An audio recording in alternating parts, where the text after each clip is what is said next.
In the brutal world of the mob, godfathers are the kings. When it came to business or honor, he would have you killed.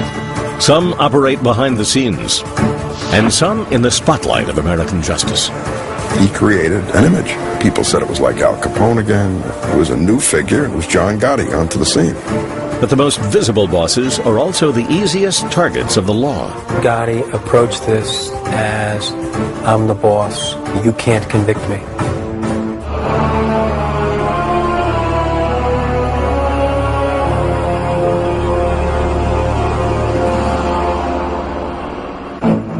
John Gotti, definition of the Mafia godfather. In the late 80s, one of the best-known figures in the country.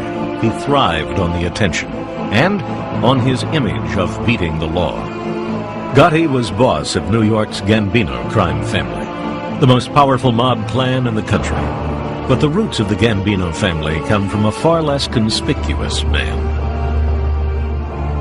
By the time the world got a good look at Carlo Gambino, in March 1970, he was already an old man. Quiet, dignified, grandfatherly, a wry grin etched on his face. The gentle facade belied Gambino's true nature as one of the most brutal and successful godfathers of all time. Carlo Gambino reminds us of a very famous line from Shakespeare's King Lear. The Prince of Darkness is a gentleman.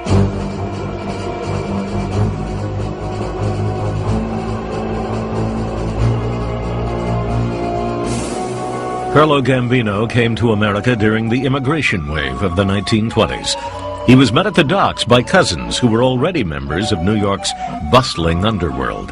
They immediately got Carlo a job that would put him at odds with the law. Carlo Gambino was, as they say, connected. And right away they put him to work first in the illegal liquor trade. It was the age of prohibition and bootlegging, a racket courtesy of American justice. Mobsters making money hand over fist. It was a chance for young Carlo to prove his worth. He was a brilliant crook. He was very good at all facets of the illegal liquor game, hijacking rivals' trucks, things like that. Before long, he was recognized as an up-and-coming young man in the New York underworld. Prohibition ended in 1933. Erasing the most lucrative business the mob had ever known. But Gambino had the proverbial Midas touch. When World War II broke out, the government issued ration stamps for essential products like gasoline and meat. Another restricted market, and Gambino saw another racket. He stole huge volumes of stamps and bribed corrupt officials for more. He resold them on the black market at an enormous markup. The scam quietly made Carlo his first million. The law never touched him.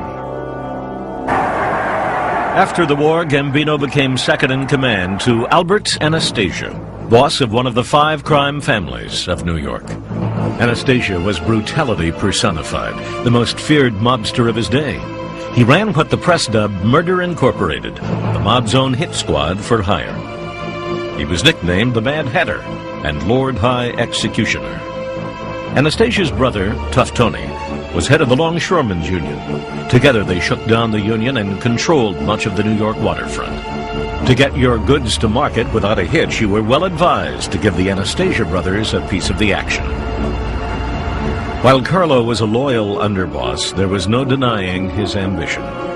In 1957, he was 55 years old. Anastasia, his boss, 54.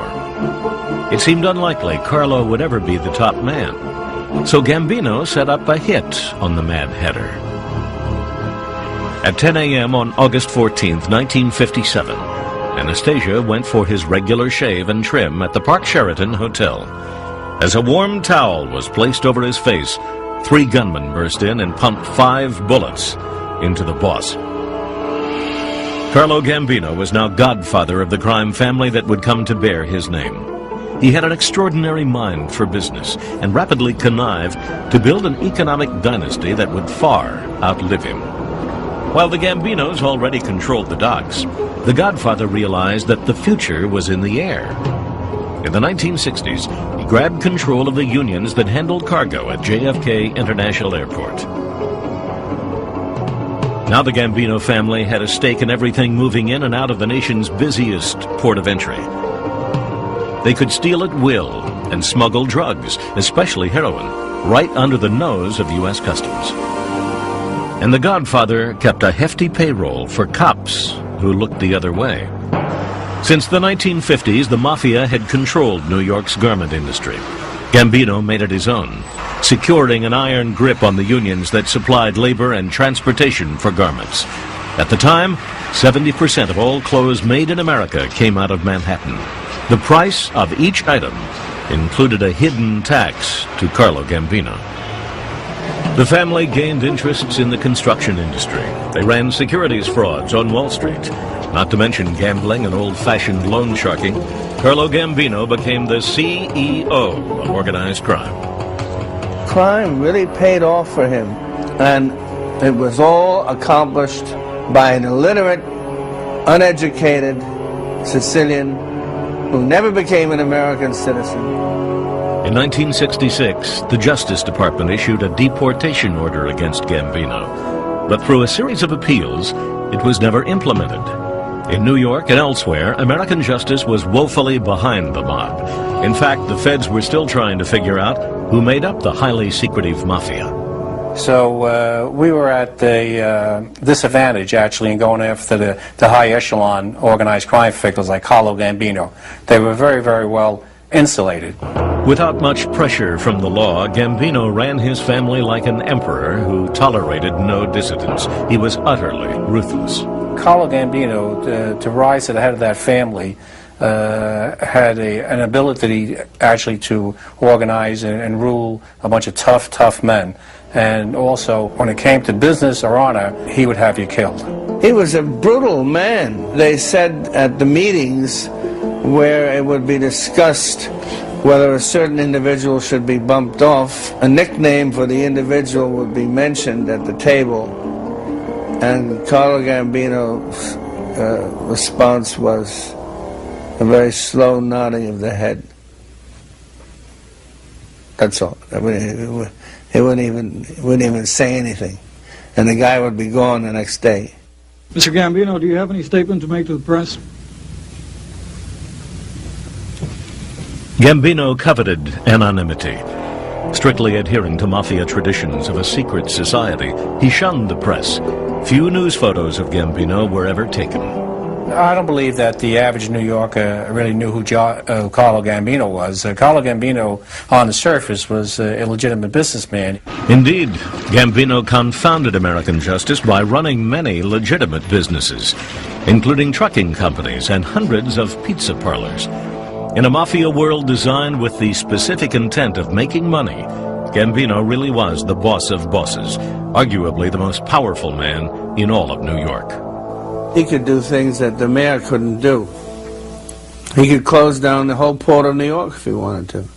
No ship could move out. No ship could come in. That's a lot of power. The police did make arrests, but only for individual crimes. They nabbed a Gambino associate named John Gotti in 1969 for hijacking a cargo truck from JFK. But they never attacked the Godfather or the family because they didn't have the legal tools to do it. In the early 1970s, Gambino was arrested on suspicion of masterminding an armed robbery. But each time he neared trial, his heart would conveniently give out. His doctors would attest to his weak condition.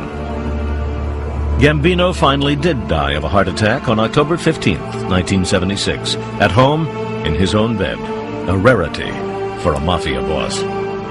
This battle between godfathers and the law was barely a contest.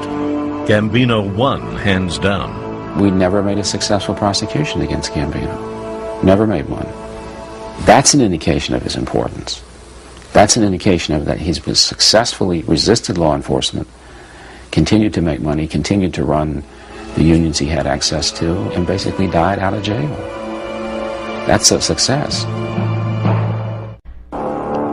The death of Godfather Carlo Gambino left a void at the head of the crime family and set up a violent power struggle that in time would help American justice bring down the dynasty the patriarch had created. Gambino had left one last order, that his cousin and brother-in-law, Big Paul Castellano, become the new boss.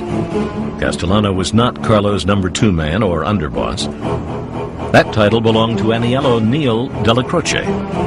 Neil Della Croce was Carlo Gambino's underboss for 20 years. By rights, he should have taken over the crime family. A very vicious criminal and a very, very adept leader, and the one who knew the rackets better than anyone else. But Gambino decided the important thing was blood. Paul Castellano had been a high-ranking member of the family, an astute businessman. He was a major player in the meat industry in New York, owning several legitimate companies. As a mobster, he handled the more complicated rackets, labor unions, and rigging construction bids. Now Big Paul faced the daunting job of running the biggest and most violent crime family in America. Basically, what the boss has is a tiger by the tail. And is he able to ride it? Is he able to be rational and violent? It's a contradiction. Castellano immediately moved to pacify Della Croce, handing him near-exclusive control of almost half the family rackets, including gambling and loan sharking. Placating Della Croce may have prevented an intra-family war, but it created a major split in the Gambino power structure, a potential opening for American justice. Castellano's wing was dubbed the white-collar wing because it was more sophisticated, was involved in labor racketeering, controlled the garment center. Neil Della Croce was the head of the blue-collar wing. John Gotti was a key player in Neil's blue-collar wing. You know, they were involved in the strong-arm rackets. They were the hijackers, the loan sharks, the guys who did the muscle work whenever it was needed. Della Croce was, in fact, Gotti's mentor, and Gotti his top captain. The new godfather had the misfortune to follow a legend into the top spot, a role he wasn't cut out for. He had the mentality of the inheritor, not the founder. And he wanted to be considered not a crook, but a wealthy gentleman businessman. He was a smart businessman, but he forgot that the reason why he had that clout or that edge was because he had the mob behind him, basically frightening competitors away and making sure that the unions didn't give him trouble. A large, well-dressed man, Castellano had a voracious appetite for reading, women, and food. He frequented not mob hangouts, but respectable Manhattan restaurants like the Spark Steakhouse, where gentlemen businessmen ate. In an attempt to remain viewed as an honest businessman, Castellano retreated from the day-to-day operations of the crime family. He built a huge mansion on Staten Island that came to be known as the White House. He had lost touch with the young Turks that were coming up in the mob. He still relied on the respect and honor of the old Sicilian way, where his word was law, and they just would respect him and wouldn't go after him. Castellano's rival, Neil Della Croce, was also from the old school, respected the boss out of a sense of duty, but he was everything the boss was not. Neil Della Croce, he was the Little Italy strong man. He spent most of his time in the Ravenite social club on Mulberry Street, and Manhattan was his bailiwick. He was the one that kept the tough guys in line. A very steely, blue-eyed, 6-foot thug that I can understand why he could keep a lot of mob guys in line. He had the personality and the physical appearance to do it.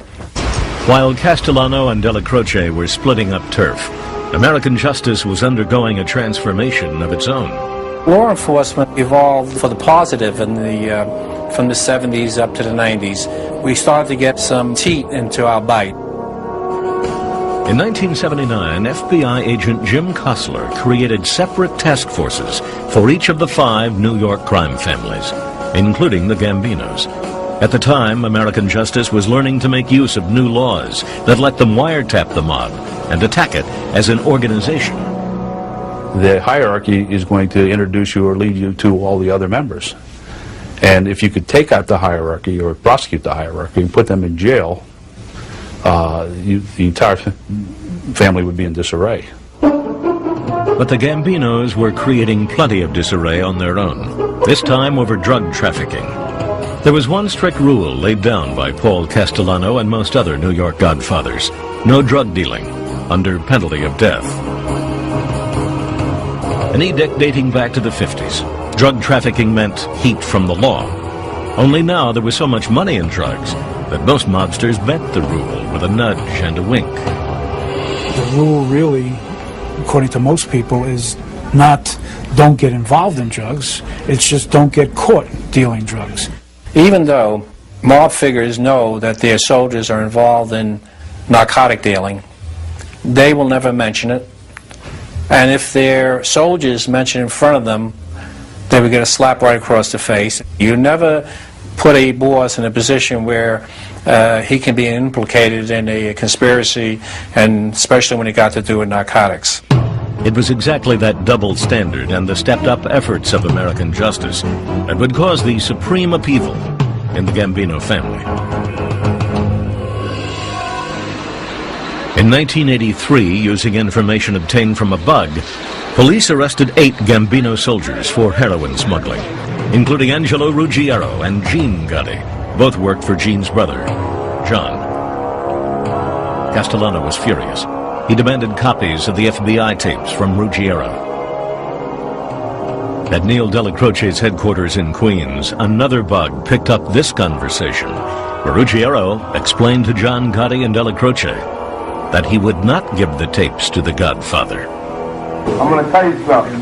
If you two never bother with me again the rest of my life, I ain't giving them tapes. I can't.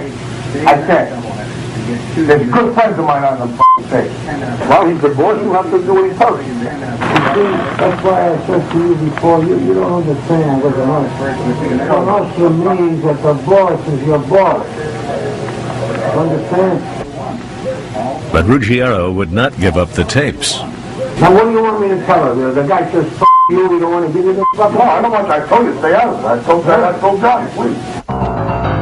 Delacroce, not wanting a war with Castellano, stalled for time. All along, American justice sat, listened, and waited.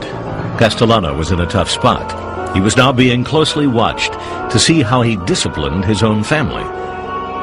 Vincent the Chin Gigante of the Genovese family told Big Paul that according to the drug rule, Ruggiero had to be killed. Castellano has a problem. He's getting pressure from another boss to enforce the rule in his own family. At the same time, he's got a problem within the family. What should he do about this? But before Castellano could resolve the conflict, he had to worry about his own criminal defense. Federal agents arrested Castellano in March 1984 for being the head of an auto theft ring. Prosecutors said although Castellano had nothing to do with the thefts themselves, as head of the crime family, he had profited. Then the roof caved in. Another indictment, this one built on hundreds of tapes from yet another bug. They recorded Castellano conducting mob business in his White House, the one place Big Paul thought he was secure. These charges ranged from murder to prostitution. But perhaps more importantly, the tapes caught Castellano bad-mouthing every other crime boss in New York. The bug had actually been in place for months before the arrest. Castellano had discussed many individual crimes, but the FBI had waited to haul in the boss. Therein lies the difference between attacking an individual as a criminal and a group.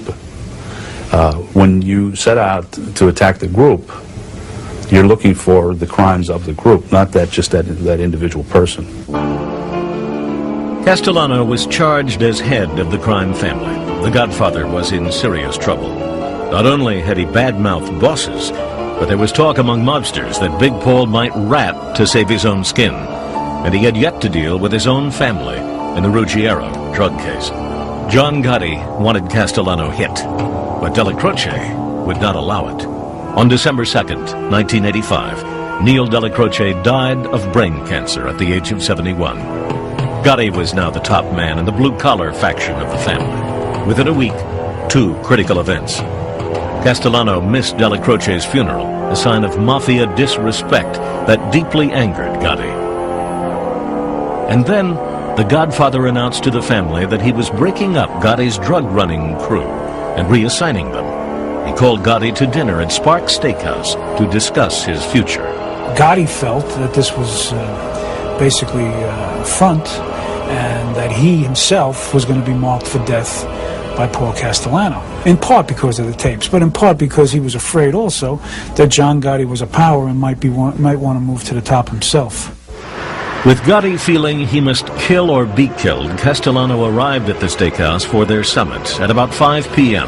on December 16th, 1985. That very evening, mob expert Robert Blakey, who helped write some of the new anti-racketeering laws, happened to be lecturing a group of New York FBI agents on how to use them. And suddenly, every one of their buzzers, their beepers suddenly went off. And they all went in the corner and made some phone calls, and they'll let it come back and say, we can't stay for the lecture. Castellano just got killed.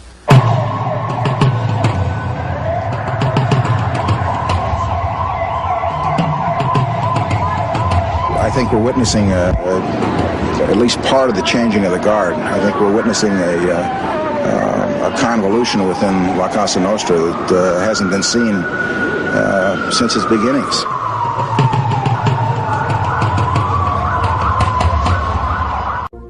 Godfathers, if they weren't being knocked off, were being indicted. The biggest trial involved the heads of 3 of New York's 5 families, the Commission case. Tony Dux Corallo of the Lucchese family, Carmine Persico of the Colombos, and Fat Tony Salerno, who ran the Genovese family.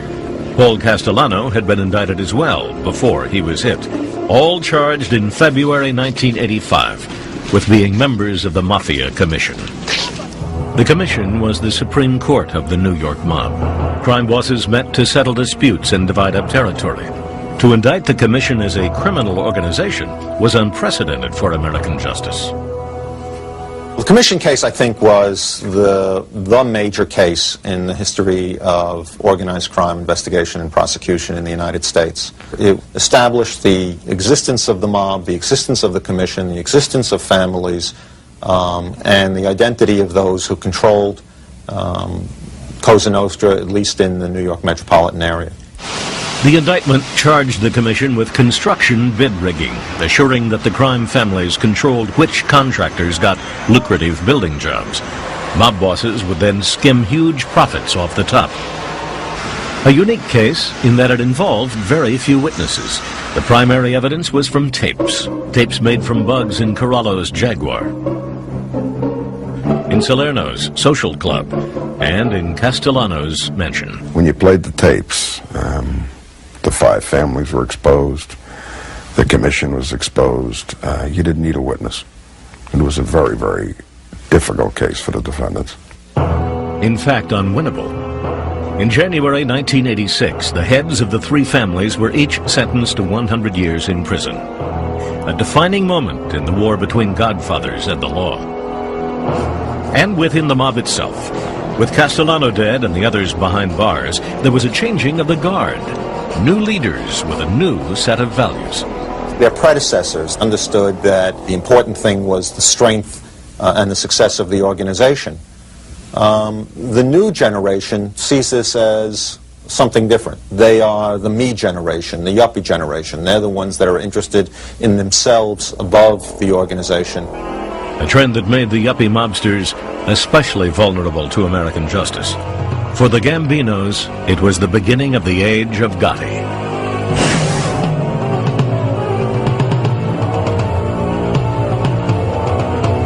You know, I always feel good. He was made for the news media because he reminded them of Al Capone, of the Al Capone days that they read about.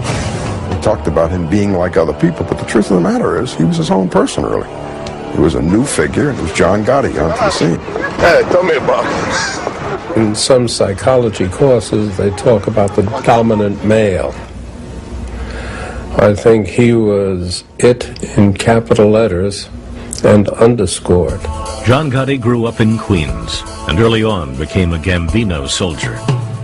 After 2 years in prison for hijacking a JFK cargo truck, he was back doing muscle work for underboss Neil Della Croce. Gotti quickly gained a reputation as a tough guy. In 1973, a family rival kidnapped and killed the nephew of the aging godfather, Carlo Gambino. Gambino swore immediate revenge. John Gotti got the contract to kill the killer.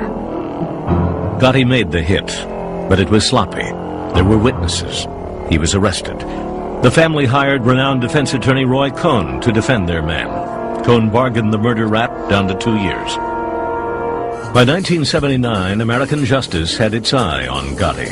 He was the top capo, or captain, for Neil Della Croce, directing a crew of wise guys. They used to call him the handsome guy because he was a fastidious dresser and very hygienic and kept himself well groomed. Gotti's ego, ambition, and blatant disregard for the old mob rules, including drug running, would lead him to murder godfather Paul Castellano in December 1985. John Gotti had the courage or the balls or whatever to go after the boss and try to kill him. He did it and seized control of the family. But the dynasty begun by Carlo Gambino was crumbling. Gambino was a sophisticated individual who had interest in a variety of ventures.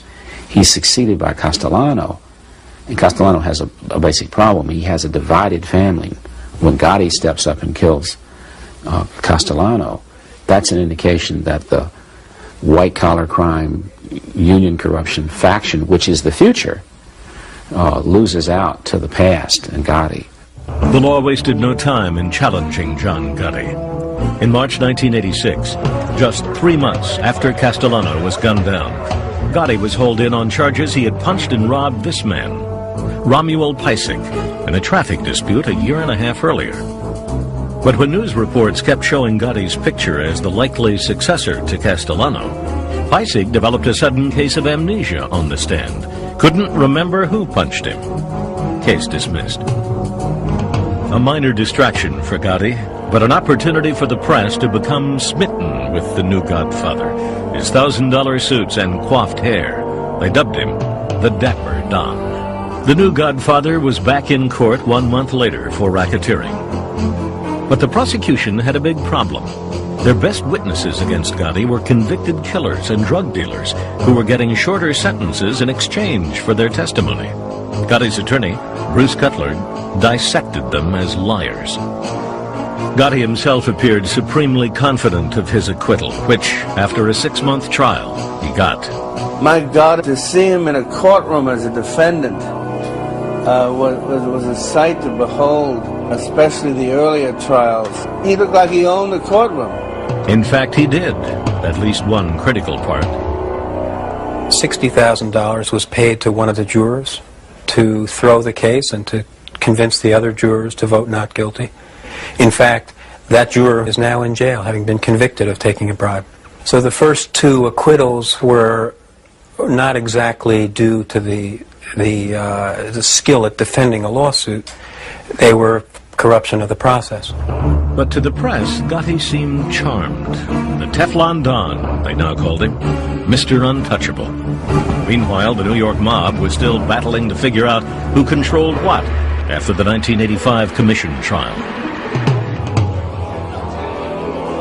In January 1989, Gotti was indicted again, this time for ordering the shooting of construction union agent John O'Connor. In 1985, O'Connor sent union thugs into this New York restaurant to destroy work done by non-union labor. Unfortunately, the building belonged to the Gambinos. 3 months later, O'Connor was shot 4 times in the buttocks. John O'Connor was shot because John Gotti ordered it to teach him a lesson. To prove their case, the prosecution played tapes of Gotti repeating O'Connor's address over the phone.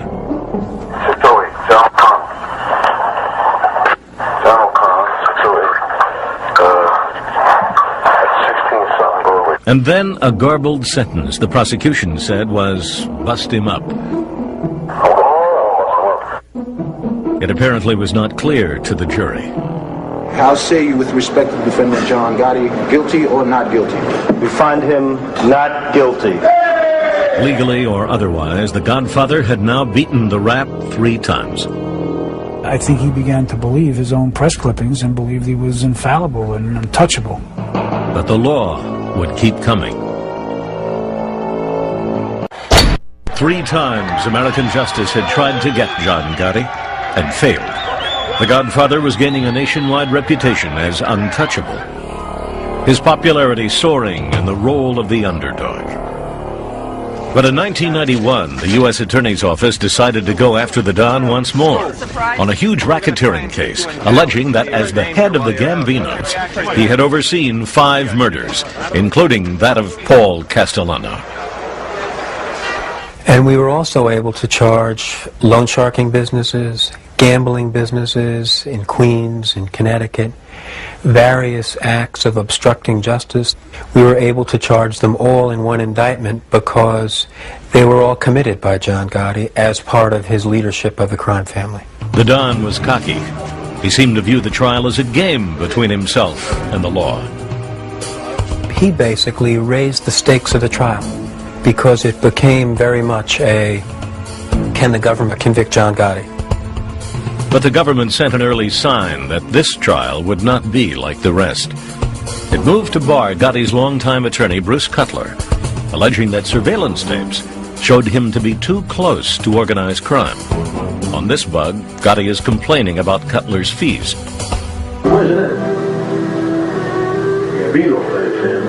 This is Chagall, Cutler and Leopold. You know and I know that they know that you're taking the money to the table. Every time you take a client on one of us, you're breaking the law. The judge agreed, and Cutler was barred from the trial. I am just personally offended and angry, and I still cannot fathom that I will not be addressing this jury in this case.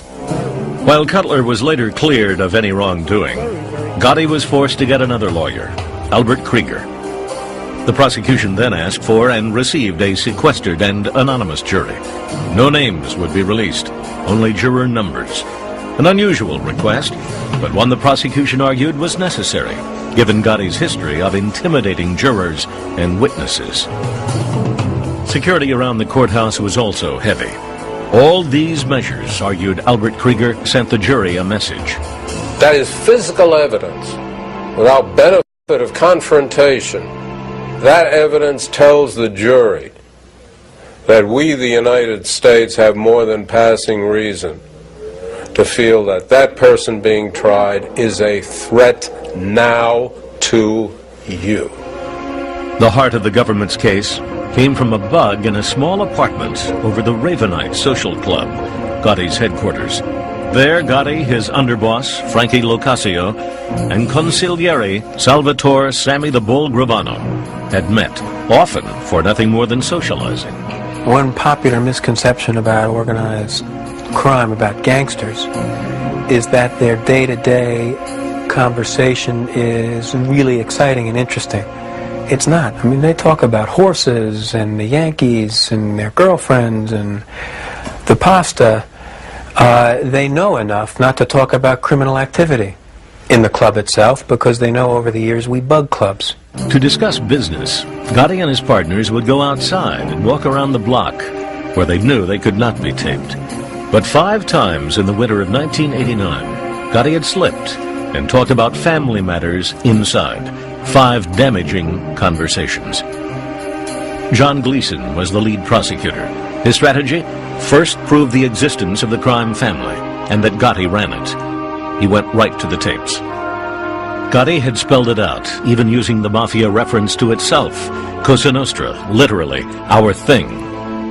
This is going to be a Cosa Nostra when I die. Be it an hour from now, be it tonight, or 100 years from now when I'm in jail. It's going to be a Cosa Nostra. It's going to be the way I say it's going to be, it's going to be a Cosa Nostra. A Cosa Nostra. Next step, prove that Gotti ordered the crimes he was charged with, including the murder of mafioso Louis De Bono.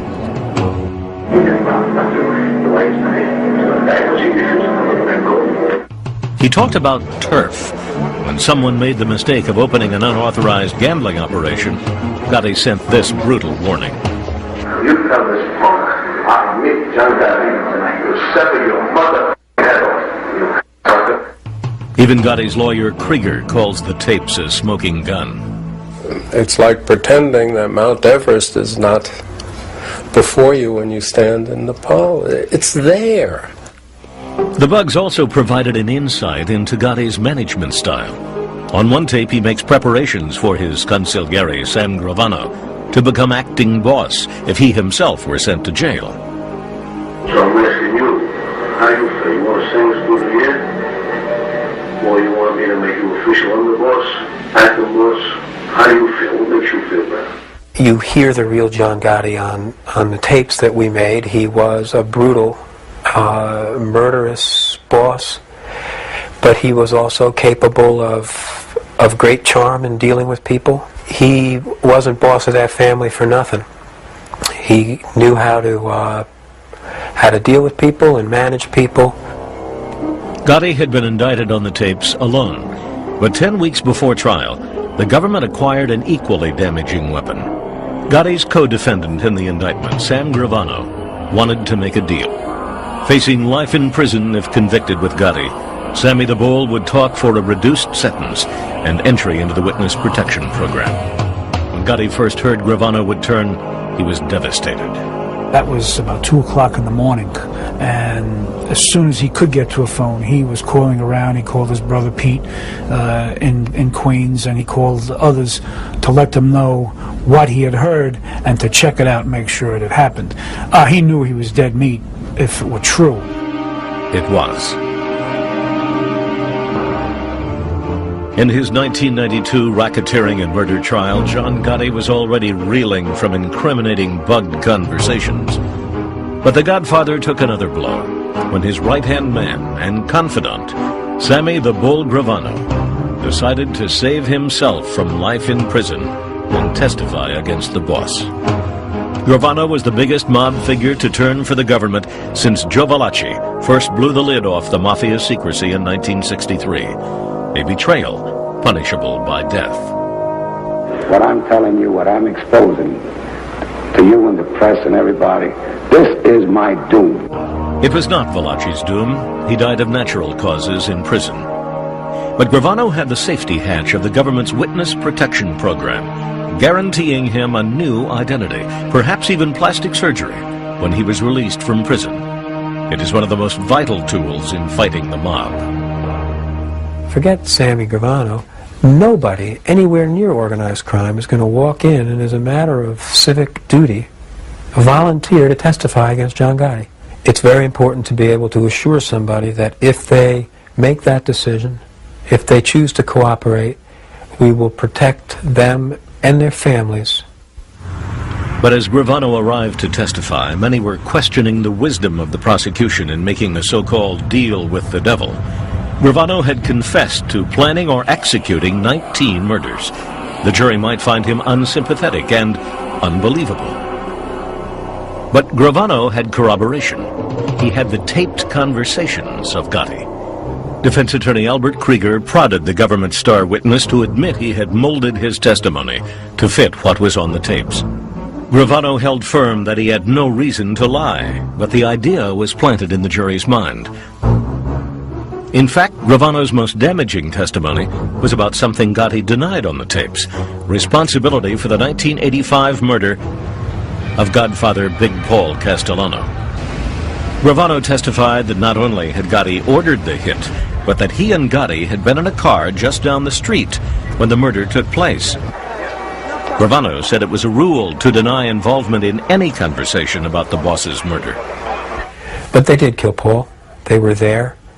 And Gravano's testimony is what proved that part of our case. His testimony was overwhelmingly compelling. Once Gravano finished his testimony, we rushed to rest our case. The jury took less than a day to reach its verdict. The first word out of the foreperson's mouth was whether we had proved the Castellano murder. And she stood up and very confidently said, proven, and then said guilty with respect to all of our counts. And none of us who were involved in this will ever forget that. He didn't win fair and square. He played a game that he didn't play fair and square. My father is the last of the Mohegans. They don't make men like him anymore, and they never will. Gotti supporters staged a mini riot outside the courthouse. Most were from Gotti's Queens neighborhood. While a huge victory for the law, the conviction was also seen as evidence of how the Gambinos disintegrated from within. As soon as Gotti decided to hit Castellano, he signed the death certificate for the family. Everything else was detail. When Gotti says, "I'm in it for myself, I can kill Castellano," Gravano says, "I'm in it for myself, I can testify against Gotti." What you have to do is hang together. John Gotti received the mandatory life sentence without possibility of parole. He died of cancer in a prison hospital in 2002. Gravano was released in 1995, though he eventually went back to prison on drug charges in 2002. The plea deal angered Krieger. Gravano is filth to his core. What he has done is he has found a way to bargain for his freedom, and we buy it. And when we buy it, we get into the same sewer as he. But prosecutors argue that Gravano's testimony was worth it, finally allowing them to get a man they had targeted for years. And for many, getting Gotti was more than just a job. It was a matter of honor for me, because this is the guy that people were looking up to. The Italian-American kids in New York will start dressing like John Gotti, all acting like John Gotti. I'm Italian-American, and I believe that these people should be looking towards people like me to be respectful of, and not John Gotti. Lawman versus the Godfather? You know, I'm here speaking to you, but John Gotti is spending the rest of his life in jail. American justice had beaten the Godfather, but the impact of convicting a single individual remains in question. This is not the James gang, that once Jesse and Frank are killed, the James gang dissipates. These were put up into organized crime units with a commission, and you can see a continuity over time in the organization that transcends any one individual. And yet, a single individual is still remembered for creating the organization.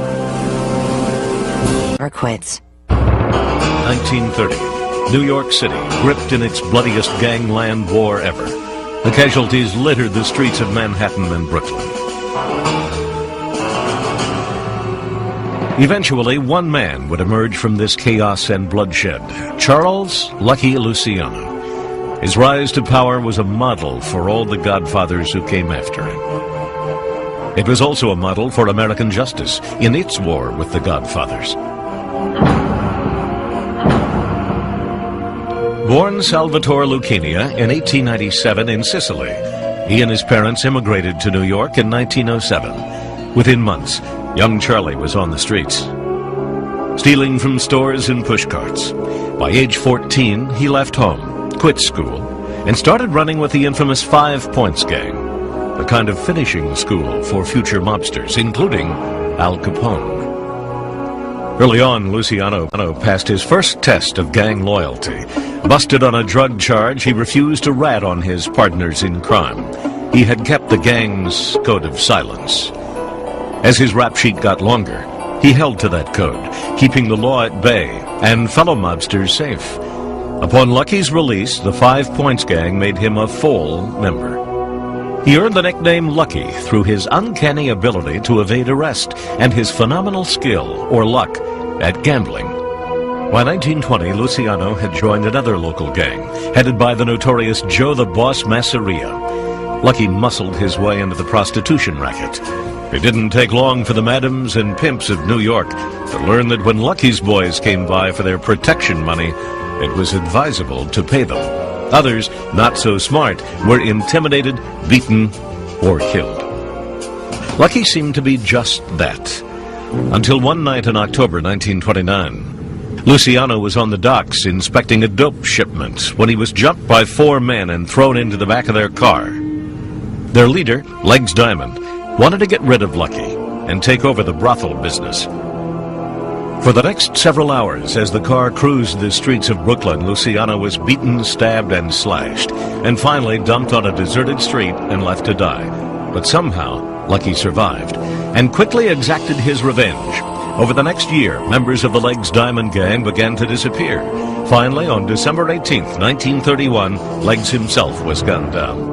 Luciano had now passed a second test on his way to becoming a godfather, the willingness to use violence to enforce his authority. By 1930, Lucky's boss, Joe Masseria, was locked in a violent struggle with Salvatore Maranzano for control of New York. Street warfare, drive-by shootings, a mob killing field. Police were helpless to stop it. It was a war that provided Luciano with a chance to demonstrate the supreme mark of a godfather, cunning. In a classic example of mob treachery, Luciano lured his boss to his favorite restaurant, Scarpato's, in Coney Island. After the meal, Lucky excused himself to wash his hands. Minutes later, 4 hitmen made sure it would be Masseria's last meal. Lucky now sent word to his boss's bitter foe, Maranzano, called for a meeting, and made peace with him. But Luciano was just biding his tongue. On September 10th, 1931, hitmen acting on orders from Luciano entered Maranzano's offices near Grand Central Station. They shot and stabbed him to death in his foyer. Charles Luciano had killed and connived his way to the top. His word was law in the underworld. He was universally respected because he was so feared. He had killed off all his enemies without a qualm. Now Luciano had the power to put his ideas into action and create a mob organization that would test the limits of American justice. Whether in gambling or the numbers racket, Luciano broke new ground because he was willing to do business with non-Italians. Men like Meyer Lansky and Benjamin Bugsy Siegel, as long as they made him money, they were in. What Luciano did for traditional Italian, Sicilian organized crime is Americanize it. They would have alliances with Jewish groups, with anybody that they could make money and exercise power with. It was Luciano who established the Commission, the governing body of New York's underworld that would carve up territory and operate unchallenged for half a century. Like Ford learned to make Model Ts, Luciano learned to organize prostitution and make money on it, to organize dope and make money on it, to organize the unions and make money on it, and to organize the families so that they wouldn't fight with each other. Luciano kept the prostitution racket for himself. He now reigned supreme in an underworld of his making, an underworld American justice was yet to penetrate. That is, until 1935. New York Governor Herbert Lehman appointed a new special prosecutor, Thomas Dewey, who would pioneer a new way for the law to fight the Godfathers. For 20 years, the underworld has preyed on our people and robbed them, and then frightened them into silence. But now, the day of fear of the gangster is coming to an end. Serious and ambitious, Dewey, a former U.S. attorney, first set his sights on Dutch Schultz, the czar of gambling in Harlem and the Bronx. Dewey had nursed a hatred for Schultz since Election Day, 1928, when, as a young Republican poll watcher, he had witnessed the Schultz gang, working for the Democratic machine, intimidate voters. In his previous job, Dewey had tried and failed to put Schultz away for tax evasion. Schultz, isolated, erratic, and feeling the heat of the law, now decided to ignore generally accepted Mafia rules, which prohibited the killing of honest lawmen, and take out Dewey. When Luciano and the Commission learned of Schultz's plan, the Godfather arranged for the hitman to become the hit. Little did Dewey know that a mobster had spared his life. The prosecutor and his staff now began looking into prostitution and rumors that a single organization was running the brothels of New York. In a first for American justice, Dewey placed wiretaps in the whorehouses, identified the various hookers, and then, in a mass arrest, brought in more than 100 women. Hoping that under pressure of jail, some might begin to testify, Dewey set their bail at the maximum. Dewey's hunch proved right. Many of the prostitutes, abused and angry, did name names. one name that continued to surface: Charles Luciano. The law now went after the Godfather. Dewey argued that because Lucky had been running a prostitution shakedown ring, he was guilty as a racketeer. In order to prosecute the king of the pimps, Dewey had to first persuade the New York legislature to pass the nation's first anti-racketeering bill, a turning point in the war between godfathers and the law. Luciano's luck had run out. He was convicted of compulsory prostitution and sentenced to 30 to 50 years, a tour de force for Dewey. First of all, he investigates the case using electronic surveillance. He brings in witnesses and immunizes them.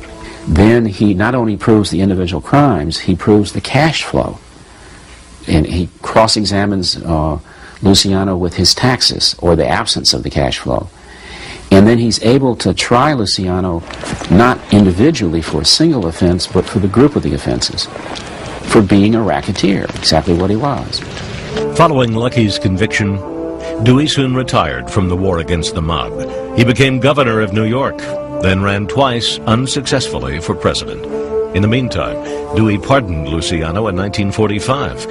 The Godfather had spent World War II in jail, but supposedly provided intelligence to the military as the Allies were planning their invasion of fascist Italy. Yet the condition of Luciano's release was deportation to his native Sicily. Lucky died of a heart attack on January 26, 1962, at the airport in Naples, as he was about to meet with a Hollywood producer to discuss making a film about his illustrious career as a godfather. Las Vegas mob insider Ed Becker is among those who suspect that Lucky's old friends, fearful of what he might reveal, accelerated his demise. I'm not a conspiracy buff, but he was about to do a movie. He was meeting somebody, a producer in the airport, to sell him his movie rights, and he died.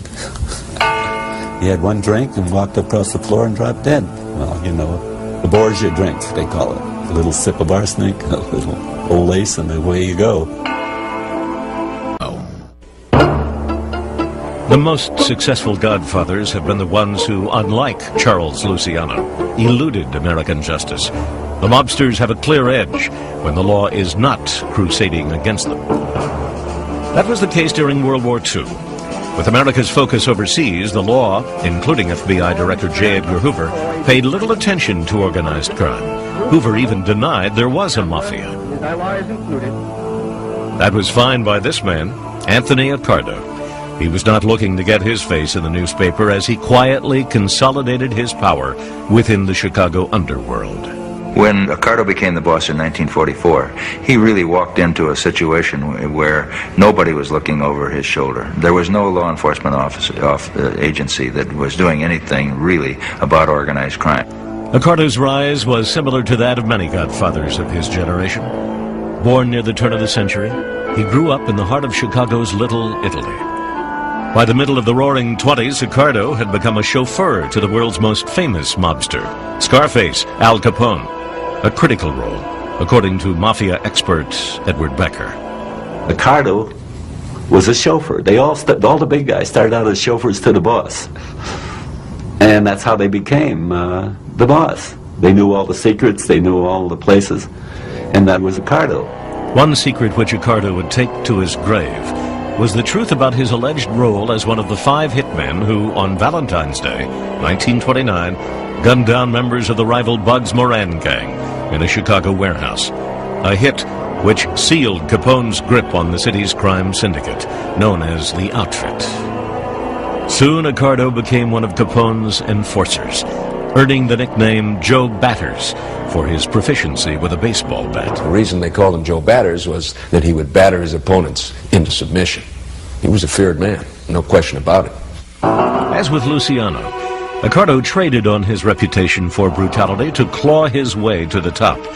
When the law caught up with Capone in 1931, and he was jailed for tax evasion, Accardo won control over the outfit's gambling operations in Chicago and Florida.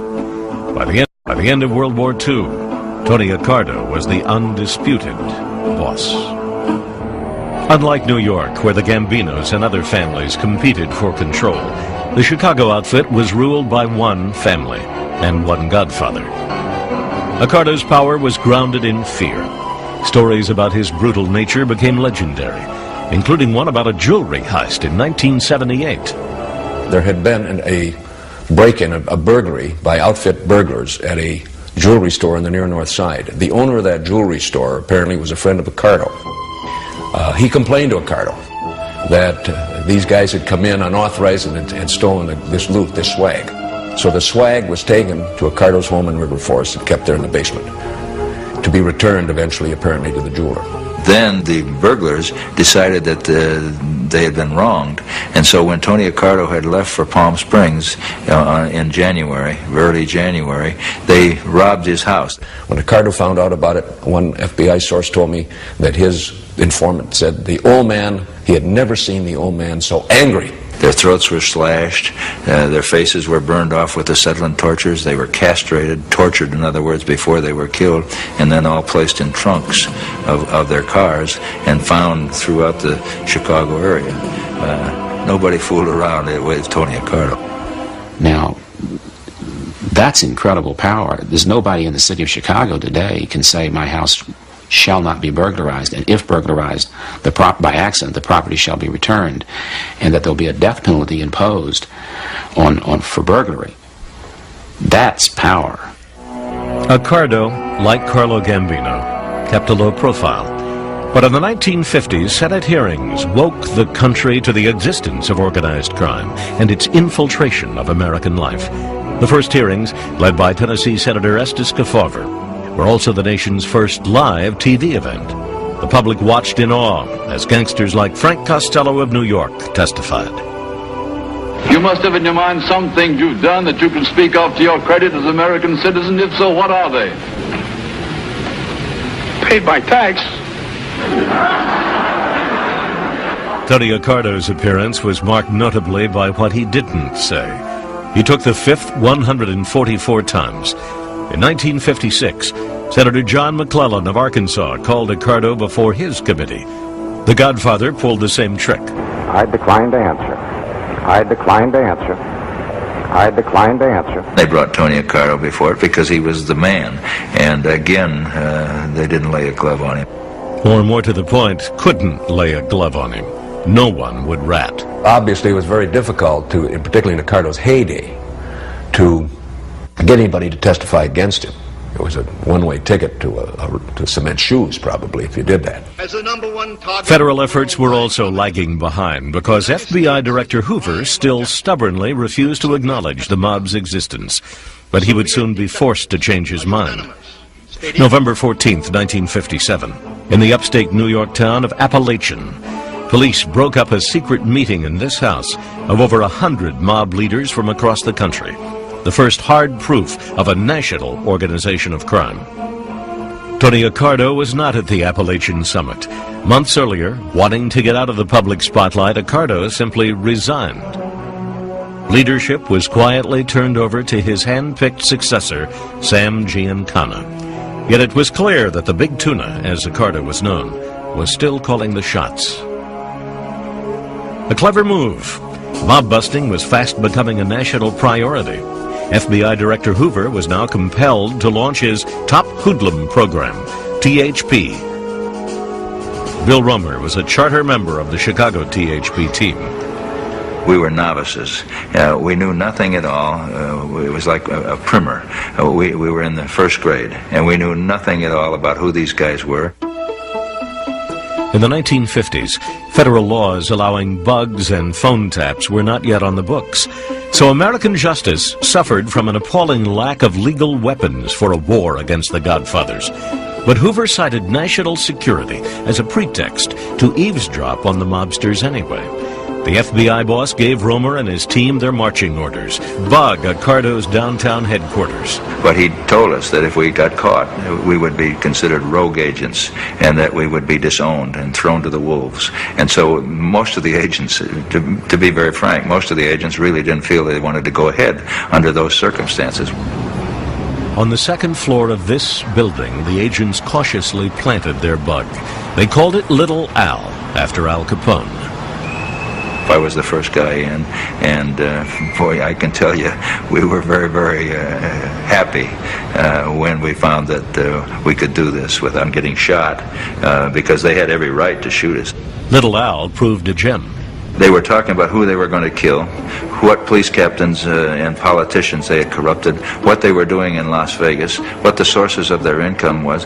Prosecutors now took a chapter out of the Al Capone era and went after the big tuna for tax evasion.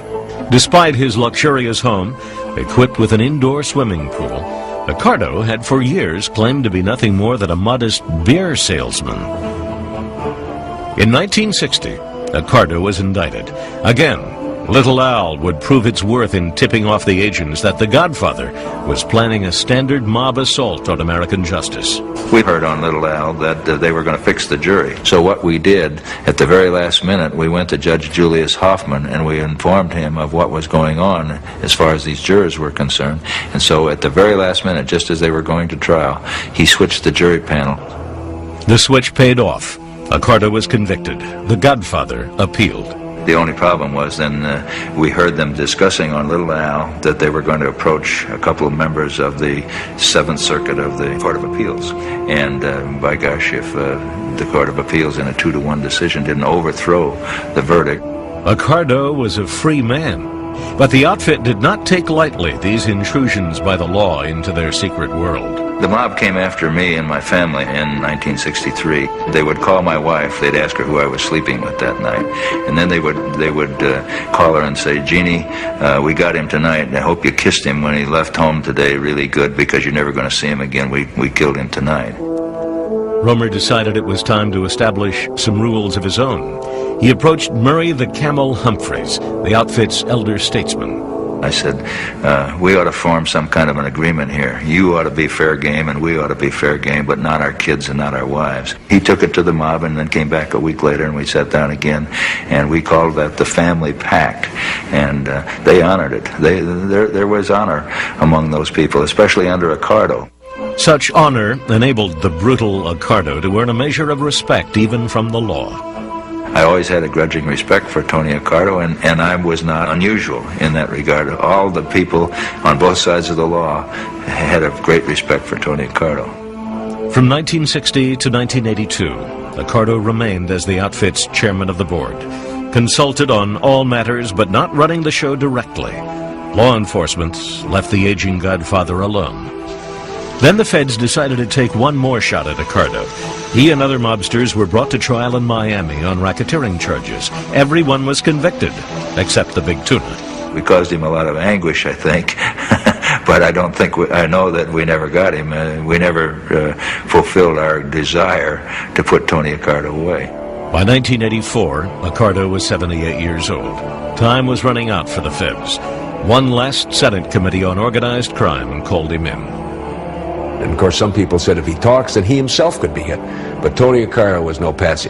We have information which may be said to be general public information that you headed the Chicago Organized Crime Syndicate for many years. Isn't that true? No, sir. That is not true? No, sir. Have you ever been associated in any way with any illegal activity? Yes, sir. What were those illegal activities? Huh? What were those activities? I gambled. Have you ever killed anyone? No, sir. Have you ever directed anybody to commit murder? No, sir. What was your association with with Al Capone? None association at all. Just friendly. Hello, and how are you? It was quite a performance, believe me. Accardo had a charmed life also. Some good attorneys and a few breaks, and you have to count on that. But that's incredible. When you realize that he was an organized crime figure from the 20s until really, I guess, the day that he died in 1992, and was under the tremendous target by the federal government, is quite a story. In January 1951, witnesses are paraded before a U.S. Senate Committee on Organized Crime. Among them, 41-year-old Godfather Carlos Marcello. Before a national TV audience, the mob czar of Louisiana sat majestically, refusing to reveal a thing not even his age or date of birth. Unamused by Marcello's arrogant treatment of American justice, Senator Estes Kefauver cited the Godfather with contempt. The senator called Marcello the evil genius of organized crime in Louisiana and questioned how it was that a criminal alien would be allowed to remain in this country. In doing so, Kefauver set the stage for a confrontation that would pit the little man of the South against the power of a president and his brother, the Attorney General. But before that historic confrontation, Marcello spent 30 years building his empire with impunity. The New Orleans mob, isolated from the crime families of New York, was used to playing by its own rules. That began to change by 1930, when New York's crime-busting mayor Fiorello LaGuardia kicked mobster Frank Costello and his illegal slot and gambling machines out of town. Machines are owned and operated by the gangsters and racketeers. They derive a very lucrative income from them. Have been for years. And I'm going to stop it. Looking to relocate, Costello allegedly cut a deal with legendary Louisiana Senator Huey Long. Long would let Costello bring his slot machines into Louisiana in return for 10% of the take. Costello enlisted Marcello to strong-arm the bars and restaurants of New Orleans into using his gaming machines. Marcello was also running a lucrative marijuana ring. Busted in 1938, Marcello used his mob and political connections to get off with a brief 9-month sentence and a $400 fine. He learned very early in life that politicians were greedy, and he could be paid off, and you could get away with anything. A vital part of Marcello's mob education, keeping the law at arm's length for decades to come. In 1947, at age 38, Carlos took over as head of the New Orleans mob. Like every successful godfather, he ruled with brutality. If someone crossed him, he would get severely clubbed over the head by Marcello's henchmen, and his body would be put into a bathtub of lye, and it would decompose in there, and then they would dump the decomposed liquid into the swamp, and the story got around that if you crossed Carlos Marcello, that would be your fate. Marcello didn't worry about the law. In 1953, the feds issued an order to deport him, since he had never become a U.S. citizen. Just like Carlo Gambino, Marcello managed to ignore it. He set up his headquarters in his newly acquired motel, the Town and Country. A sign above his office door read, "3 can keep a secret if 2 are dead." With the money Carlos earned from his gambling and drug rings, he financed a vast and complex array of operations, many of them legal. But it was primarily power, political power, which Marcello sought. In his quest to gain influence, the 5'2" godfather stood tall, with his literal deep pockets. He had a foot-long trouser pocket and one pair of trousers, in which he could carry as much as $20,000–$30,000 in bills. I could see this hand go, and it looked like it was going down to his knee, and pulls out this big roll of bills, and he peels off 5 100s. And he would just go around reaching into that deep pocket and just pay off everybody, policemen, judges, in cold cash. Marcello corrupted practically every public official in the state. But in 1959, his fortunes began to turn. In March, Congress once again called him to testify. Robert F. Kennedy, chief counsel to the McClellan Committee, grilled Marcello to no apparent satisfaction. These men who in the last analysis control the vice and the corruption within this country, and who have so far been immune to prosecution almost since the days of Al Capone. He drove Bobby Kennedy out of his mind by saying, "I can't answer that question, Senator." In his unique Cajun drawl and with a scowl on his face, Marcello had refused to answer any of the questions put to him. Then one of the senators on the committee said, How in the name of God have you been allowed to remain in this country 8 years after you were officially deported? And Marcello's response was, "I really wouldn't know, sir. I don't know anything about that." The little man had taken the fifth at least 66 times. At the end of the hearings, he threw Bobby Kennedy a dirty look, and he strutted out of the hearing room as if he was the king of the world. So Bobby Kennedy then said to his associates, someday I'm going to get rid of that guy. He's going to go. January 1961, John Fitzgerald Kennedy takes the oath of office. Preserve, protect, and defend the Constitution of the United States. So help you God. So help me God. For the mob, Kennedy's rise to power hardly seemed something to fear. In fact, privately, some of them took credit for it, including Chicago boss Sam Giancana. In Chicago, Giancana counted all those gravestones twice, and it was by his efforts that swung the election to Kennedy. And he did it as a favor to Kennedy's father, Joe. The president's father had plenty of underworld connections from his days as a bootlegger during Prohibition. Allegations that the mob tampered with election returns have persisted for decades. No criminal charges were ever filed. But even if the mob thought they were buying friendship in the White House, they were mistaken. The president's brother, Attorney General Robert Kennedy, was spoiling for the biggest war on the mob since Tom Dewey went after Lucky Luciano. One of the first to feel the heat, none other than Carlos Marcello. 2 years earlier, the Louisiana Godfather had defied RFK at the McClellan hearings. Now Kennedy returned the favor, enforcing a deportation order against Marcello from 1953. Robert Blakey worked for Kennedy in the Justice Department. And when Kennedy came in, he turned to the head of the INS and said, "This guy's got to go. Let's deport him." The feds plotted to snatch Marcello without notice and dump him in the jungles of Guatemala. He had Marcello, with no warning to his family or to his lawyer or to anybody, picked up at the immigration service where he was making a call and whisked away to the airport where there was already a federal plane on the tarmac with its engines going. Without legal process, without an opportunity to get a toothbrush, he suddenly finds himself in a jungle, actually in physical danger.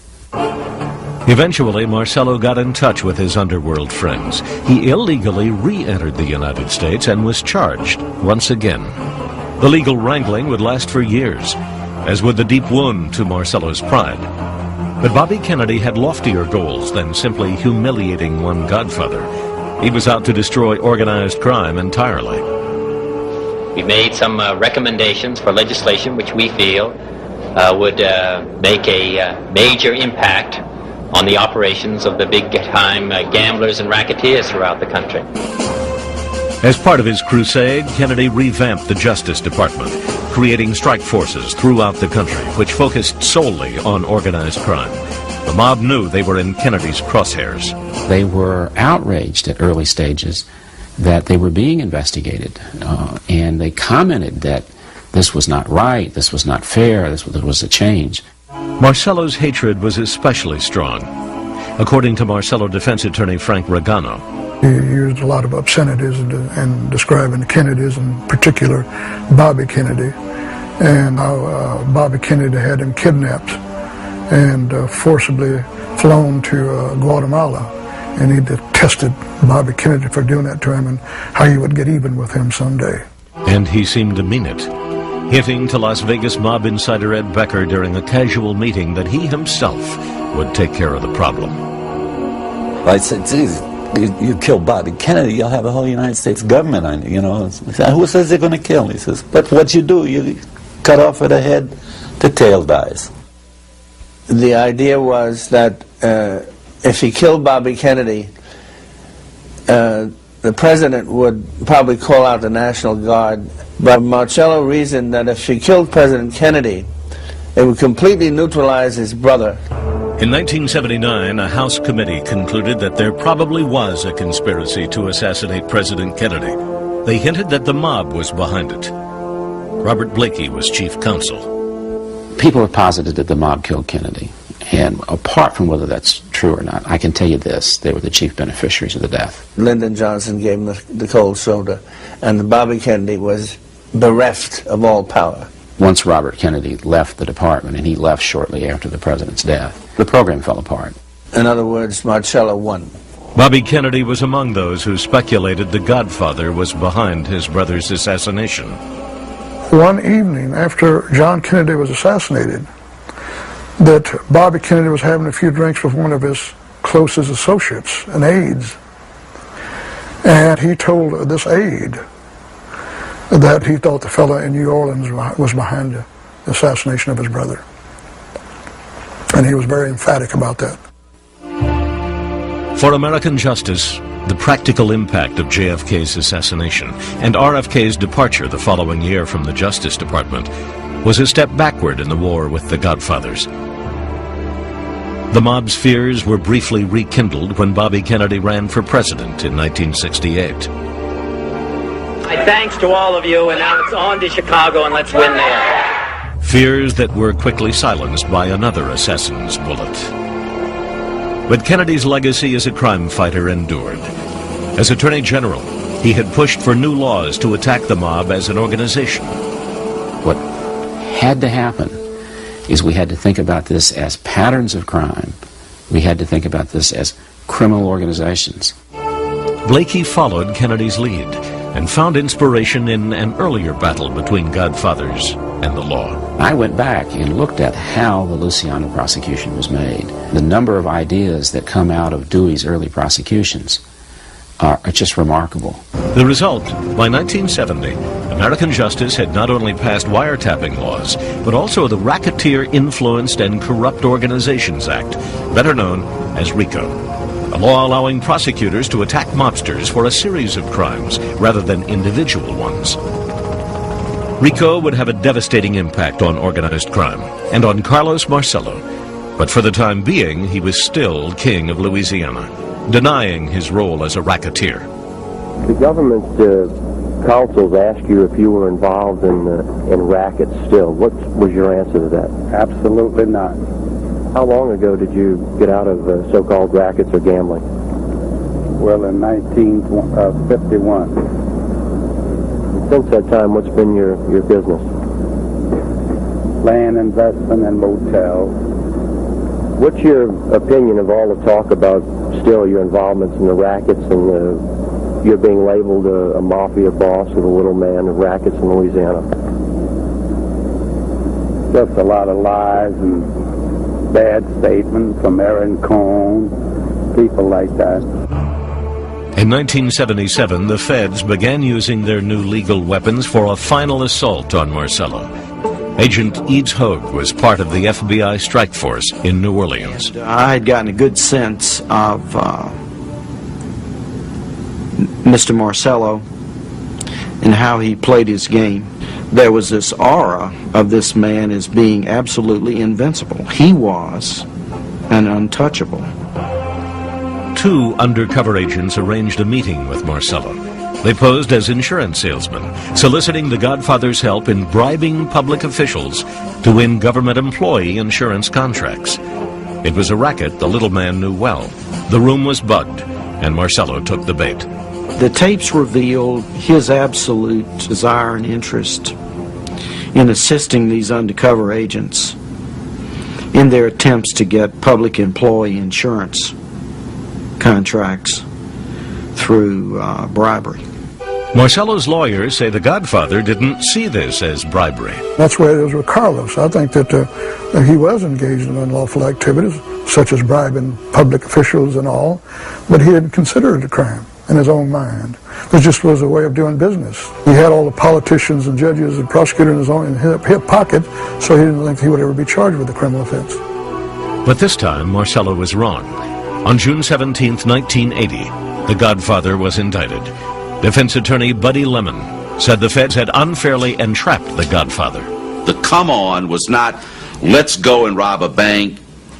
It wasn't, let's go and smuggle drugs. It was, we are legitimate people from a legitimate insurance company who have a good product that will save the people of Louisiana some money, and we want an opportunity to meet important citizens and politicians, and we're willing to make campaign contributions to do that. But the government prevailed. Carlos Marcello was found guilty of racketeering and sentenced to 7 years in federal prison, a case that sent a message to the mob that with the help of powerful new laws and agents trained to use them, American justice could bring down one of the nation's most formidable godfathers.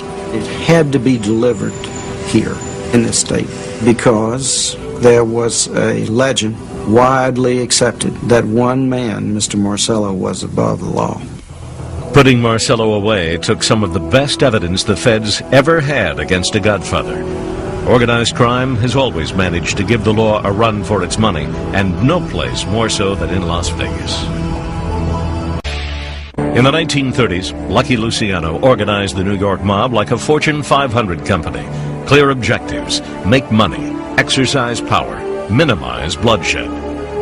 As godfathers around the country took those lessons to heart, one city came to epitomize the mob's ability to succeed in business: Las Vegas. The underworld meets the upper world. Suckers fly in from everywhere, lose money, get drunk, and happily line the pockets of every godfather in America.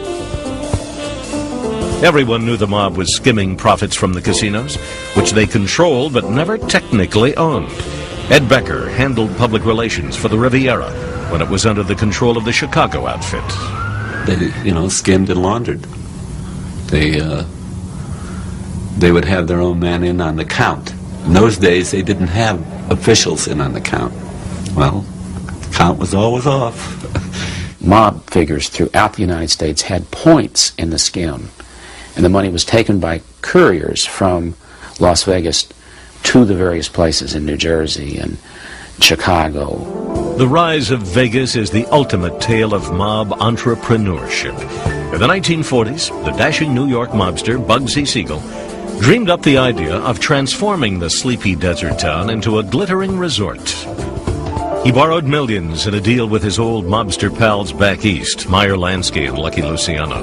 Bugsy built his dream hotel and casino, the Flamingo, named after his girlfriend, Virginia Hill. Her nickname was Flamingo on account of her long legs. Only problem was, Bugsy, the natural-born killer, made a crummy businessman.